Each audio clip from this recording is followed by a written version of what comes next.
Hey, what's happening? Welcome to the Pleasure Points Podcast. I'm your host, James Rohr. Thank you as always for being here. I hope you are doing all right with all of this sheltering in, feeling the energy start to bubble up and people are getting a little antsy. So today's episode is a really good one to help address some of that might be coming up for you. Before we get into that, if you were listening to this on the day that it's released or the week that it comes out, I want you guys to know you've heard Jennifer and I talk a lot about essential oils. They've had a fundamental place in our lives. They are the backbone of a lot of our daily routines, and they are the thing that helps us to feel good and to know that no matter what's going on, we have the powerful tools to transform our energy and how we feel. Well, this week is one of the biggest weeks for doTERRA in the year. Every so often they have a buy one, get one sale. And this week is proving to be like an awesome one to give you all the things that you need to keep your immune system strong, to help with sleep, to help quiet the mind and manage stress. So be sure to follow us on Instagram at James E. Rohr and follow Jen at Jennifer Panza. We also have an account at the Oilgram. We're going to be posting on all three of those platforms, sharing the deals of the day. On Monday, there's a great deal where you can just hook up all the buy one, get ones for the week. Cut down on, you save more money on the shipping and the packaging and the environmental impact. So it's definitely the way to go. So if you use the oils and you love them, pay attention to the deals of the week. And if you have been not sure, you've heard us talk about it and you're thinking maybe you want to get into it, this is a phenomenal week where you can get massive value. So please reach out to either one of us and we will guide you through the process to get you hooked up on all these great deals. So thank you. Stay healthy, stay safe, and enjoy the show.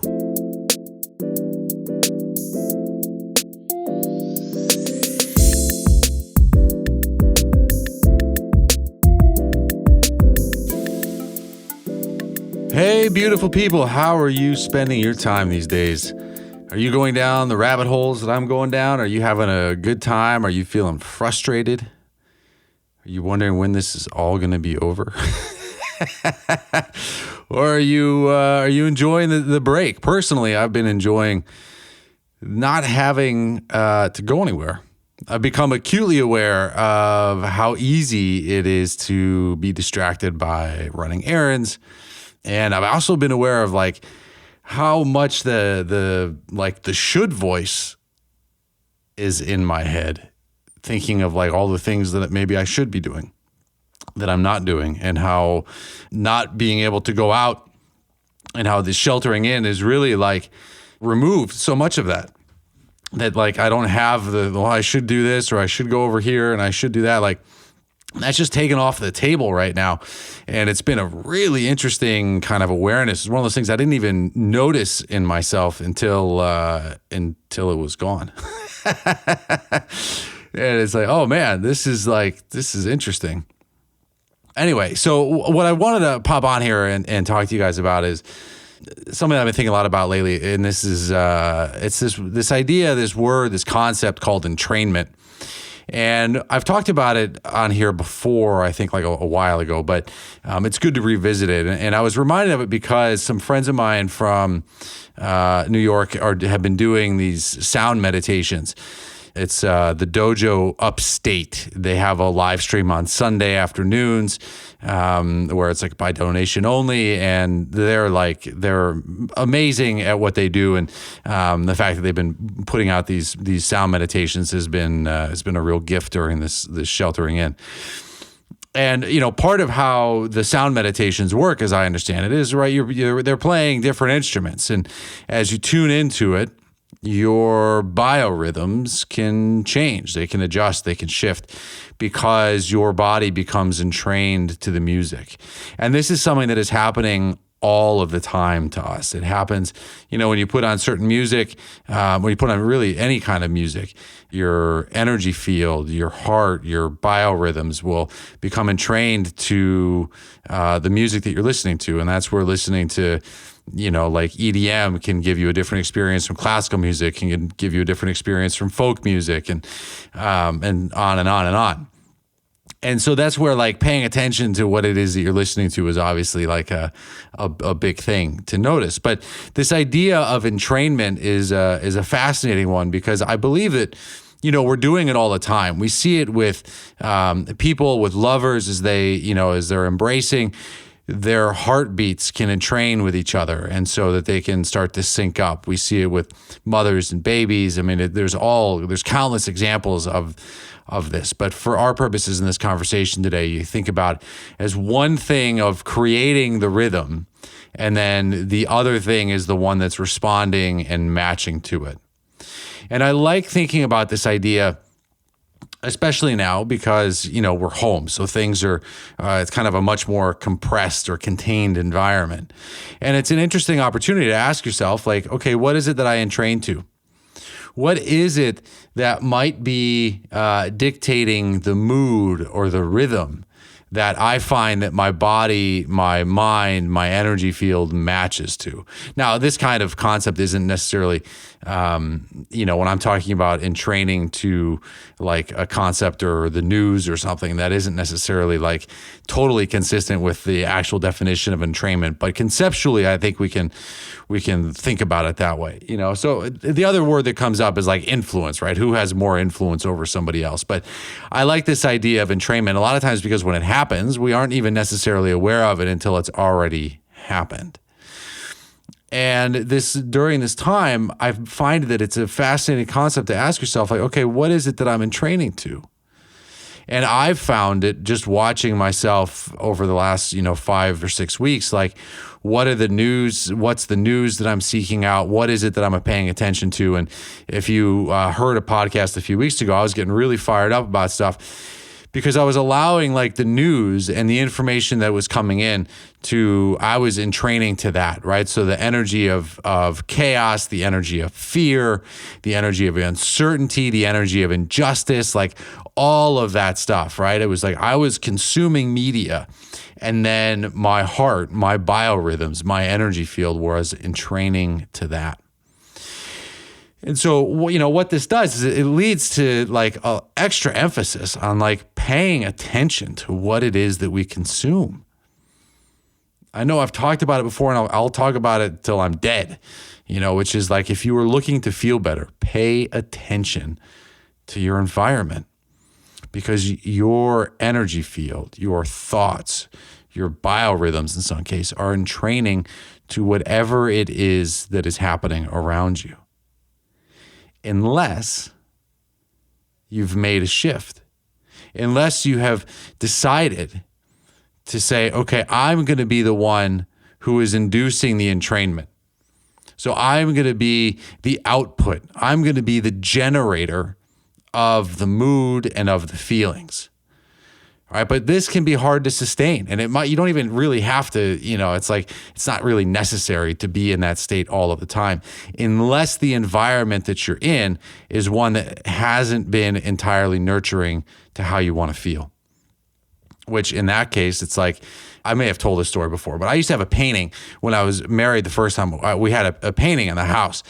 And it was a picture. It was a picture of a bridge. It was like a rope bridge. It was like over a canyon or over a river, and like there was a big tree.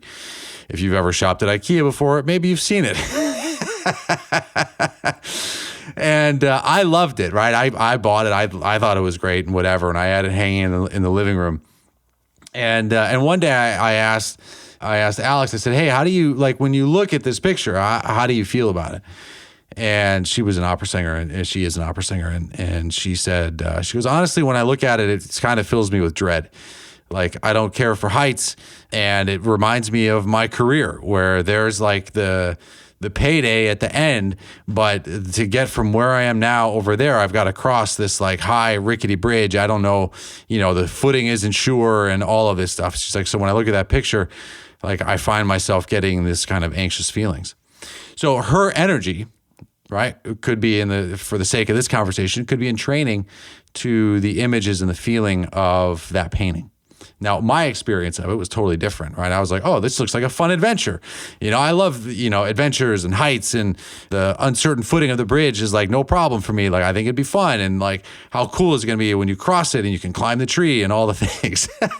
So for me, it was really like, it was symbolic of adventure. So I'm looking at that and feeling adventurous, and I'm in training in that kind of state. So it works for me. But for her, it's like she'd have to consciously, I believe, say, okay, I'm going to put out the energy instead of allowing myself to be entrained and kind of overtaken or over-influenced by the painting, and I'm going to just project and create the energy going out.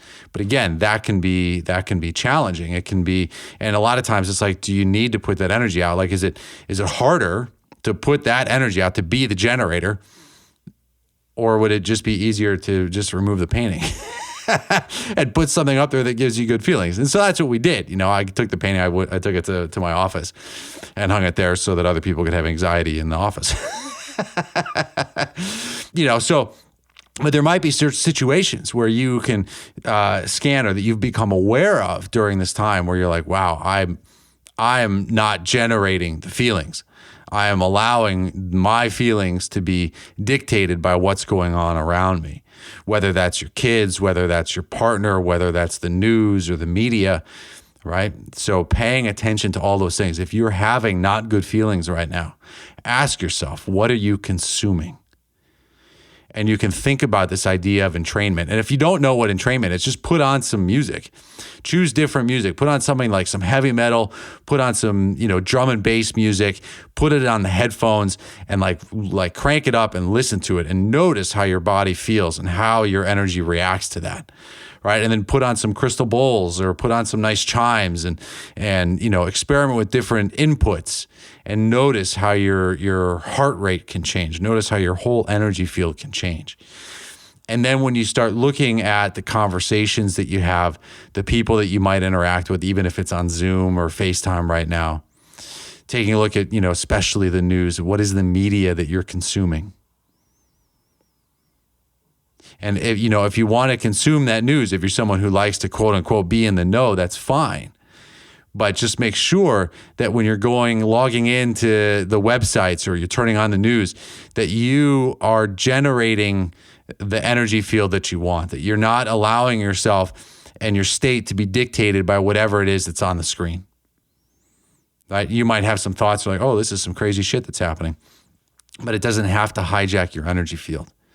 Right? I've been going through, we've been exploring all sorts of different wormholes here. Have you guys been exploring like Fauci and some of the ties that he seems to be having with all of this, right? That a couple of years ago, he seemed to predict that Trump was going to have a serious pandemic outbreak on his hands. The ties that he might have to patents when it comes to, some of the glycoproteins that are directly related to the virus here. Some of the money that his organization may have given to a Chinese facility for bat and virus research, right? Noticing how he did studies back in 2005 with chloroquine against the SARS virus, which is really what we're talking about. This coronavirus behaves a lot like SARS. It's part of the same family, so it seems.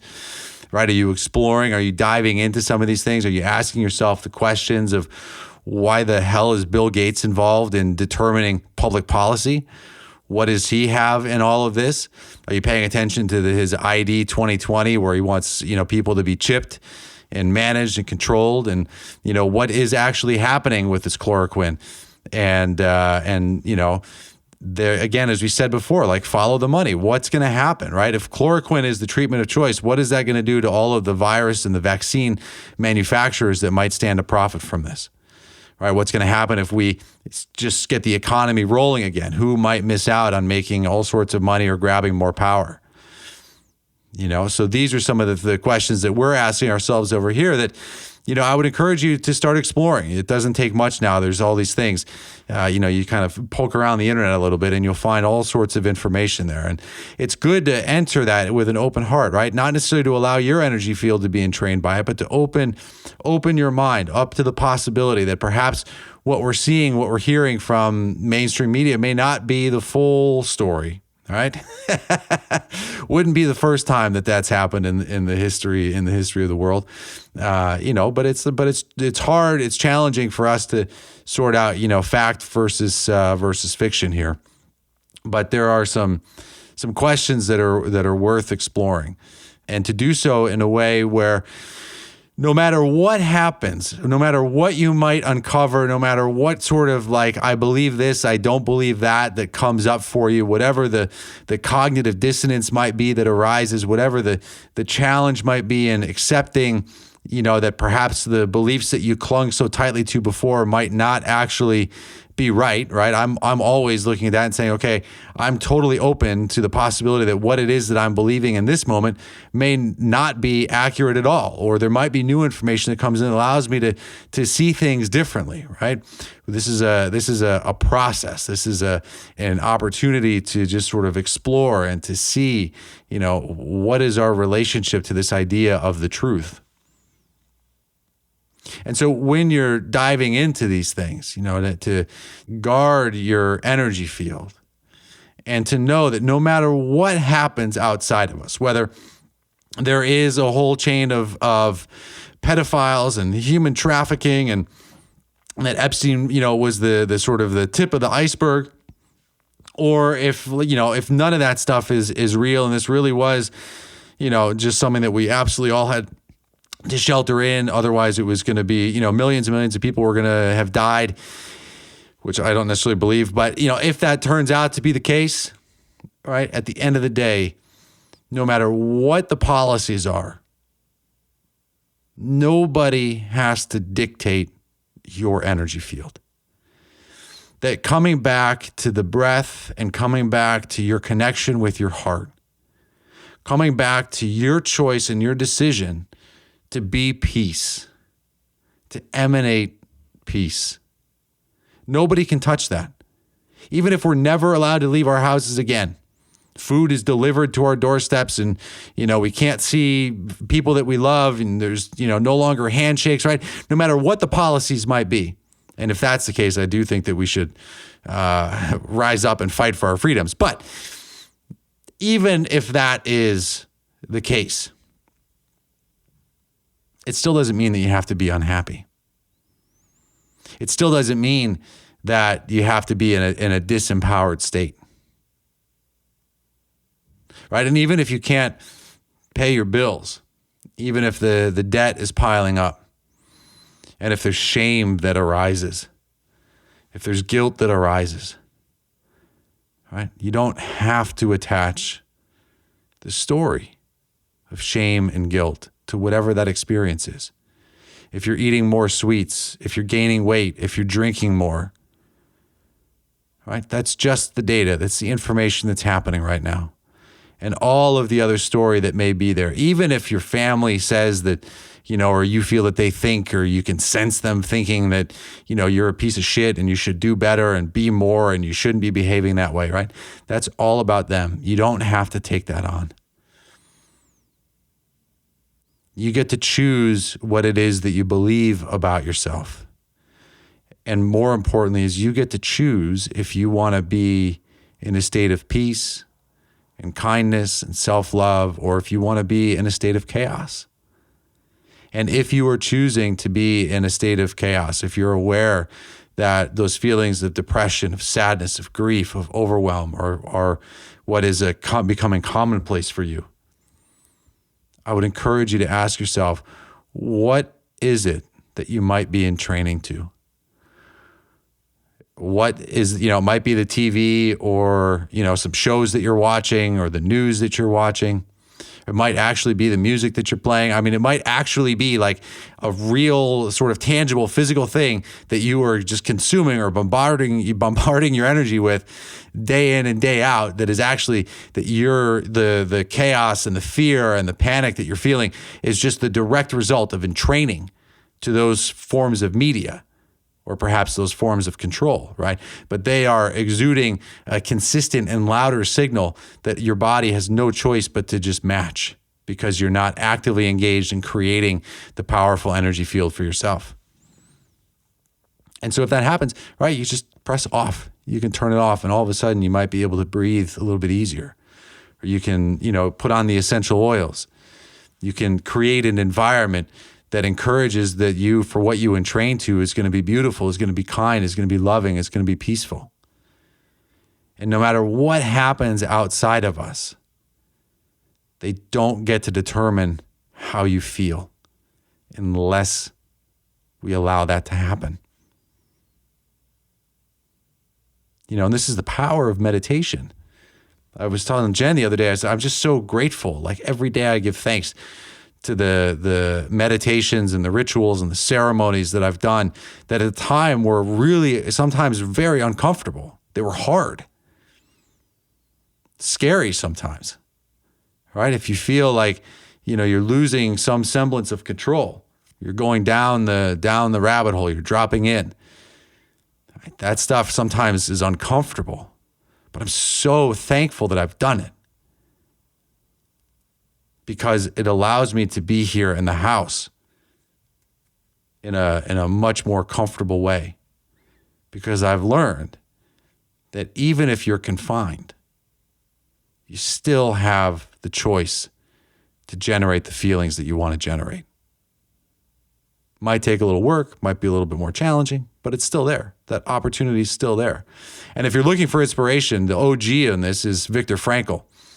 His book, I believe it's called The Man's Search for Meaning. If you've never read it, now is a great time to pick that one up. I think there's a lot of parallels to what's happening here. But he was a prisoner in concentration camps, and he survived. And he wrote this amazing book, Man's Search for Meaning. And basically, what he talked about is that I decided that even in the face of, being in the concentration camp, I could still choose to feel however I wanted to feel. I mean, holy cow. Holy cow. The sort of mental fortitude there, right? But he chose to generate his energy. He chose to generate his mindset. He chose to generate and expand that feeling in his heart and allow it to expand and to grow, instead of allowing himself to be entrained by everything that was happening around him. And so much of it comes back to what is the environment that you're creating around yourself?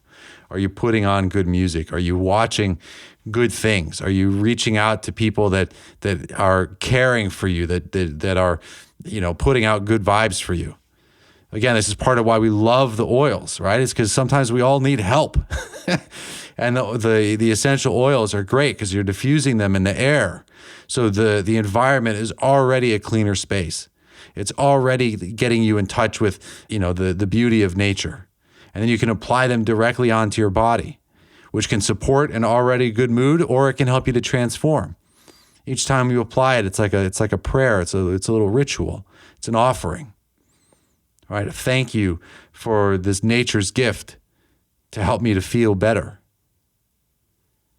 Thank you for this opportunity to reconnect with the earth, even though, we're trapped in our homes right now.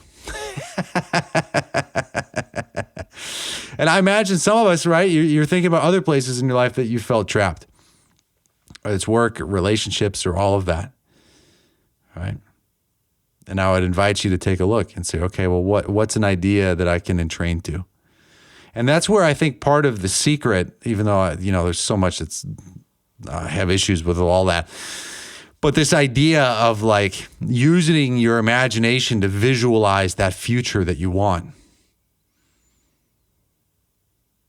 That when we actually start to feel it, if you can imagine whatever that is, whether it's the love of your life, whether it's walking down the aisle or having kids or, seeing a certain dollar amount in your bank account, whatever it is, that getting into a state every day where you feel that, where you feel the certainty that that is happening, where you know without a doubt that that's the outcome that is inevitable for you, or mostly without a doubt, as the case may be sometimes, right? For when things haven't actually manifested in this physical plane in this time, right? To actually absorb or to become the person in that state, then the us now gets to entrain to that heightened state of accomplishment in the future. And we get to entrain to that image of ourselves. This is where that work is just so valuable. Right? I don't really like goal setting. It's never been a strength of mine. I mean, I get goals, but I don't like to like write them down. And it's all these like coaches and shit. They're like, you got to write down your goals, right? And I understand the value of that, but I just never really been wired that way. I have goals, but I don't know. It's weird. I don't like to write it out, and I don't even like to think about them as goals, because it's like that sort of highlights the space between where I'm at now and where I want to be. So instead, what I just prefer to do is like I live in the future of the outcome that it is that I've wanted. And I just live in that state. And so when I'm thinking about it, I don't think about where I need to go from here to there. I just think about that thing, and I feel that. The accomplishment, the peace, the joy, the freedom, like whatever it is. And I allow, to the best of my ability, the me now to entrain to that feeling. All right. And sometimes this is like, it's tricky, because if we like to control step by step by step by step, we're missing the big picture. You know, I've talked about this with the possibility of my son going to Italy, right? It's like, there's a part of me that wants to fight up against that and just be like, no, there's no way. But how do I know? How do I know like what's best? How do I know what is ultimately going to be best for him? And what is the thing that I really care about? Well, I care that he's healthy. I care that he's safe, right? And I care that, you know, he feels and knows how supported he is by me, and that, you know, that he and I have a great relationship, hopefully for a long, long, long, long time. And so, you know, instead of like micromanaging every little step, what I choose to do is to live in that state of him thriving and us having a phenomenal relationship together. And when I stay there and I live in that space, I can surrender the steps in between and say, okay, I'm going to do my best to stay alert. But the feeling that I'm bringing to the situation, what I'm going to do to kind of put out that signal or that energy that can be entrained with, is him and I having a great relationship. And if I focus on all the things that aren't right, if I focus on all the things that I think need to be changed, or all the things that I think how things should go, right, then what the people who are interacting with me are going to feel is, you know, like, not a very high vibration. It's not coming necessarily from a place of love. That comes from a place of fear, a place of uncertainty. And then that's what happens, right? So it just keeps going back and forth and back and forth. I remember going like in the divorce, right? It's like, if any of you are going through a breakup, right? All of that uncertainty, it's like if you're uncertain, the other person's uncertain, and it just creates like this tension and fear. And so as best you can to come from a place of love, from a place of abundance, and to ask yourself, if somebody were to match my energy field right now, what would that be like for them? And you can ask yourself too, like, whose energy field, or what energy field am I matching right now? And if you want it to be different, just to start thinking about yourself as a speaker or as an emanator. All right, what is the energy that's coming off of you, and how can you do things a little bit differently? And experiment with it.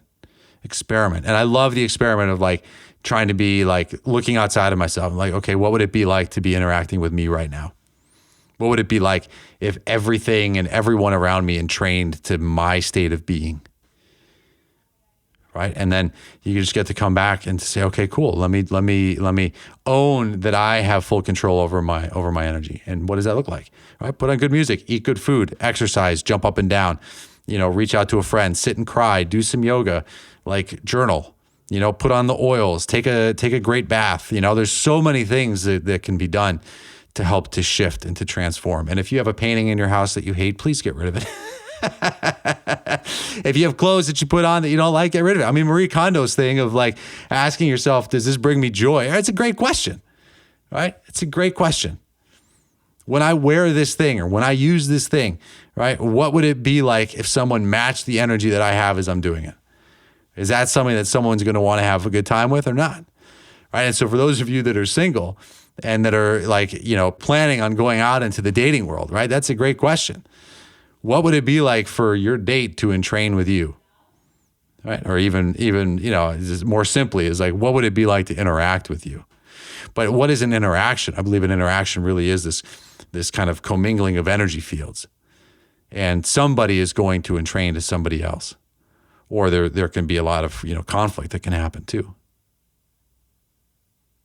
So, food for thought on this happy week. So thank you guys as always for being here. If this, I love hearing from you guys. You can hit me up at pleasurepointspodcast@gmail.com, or easier is just to follow me on Instagram at James E. Rohr, and hit me up. Let me know if you've, experimented with this idea of entrainment before, if you've, removed something from your life that you were just like, oh yeah, like it just, I noticed that my energy was being overpowered or challenged by this, and it just wasn't something that I wanted. And the opposite, where, have you had a situation where you've come in with so much certainty? We talk about this in sales a lot, right? If you show up with so much certainty, then you get to entrain the room or the people you're talking to, because you're bringing that certainty and that confidence. You're holding that space that says, I got you, and I know that what I'm offering is exactly the thing that you need to transform. Right. And so you can bring that. So if you've been able to bring a good mood, if you've been able to bring that positive energy, to be that generator of the vibes that other people have been trained to, and have you seen it change their energy? Right. Those of you parents with kids, right? This is something that can happen often. So I love hearing from you guys and hearing your stories. Stay safe, stay healthy. Thank you so much for being here, and I'll catch you next time.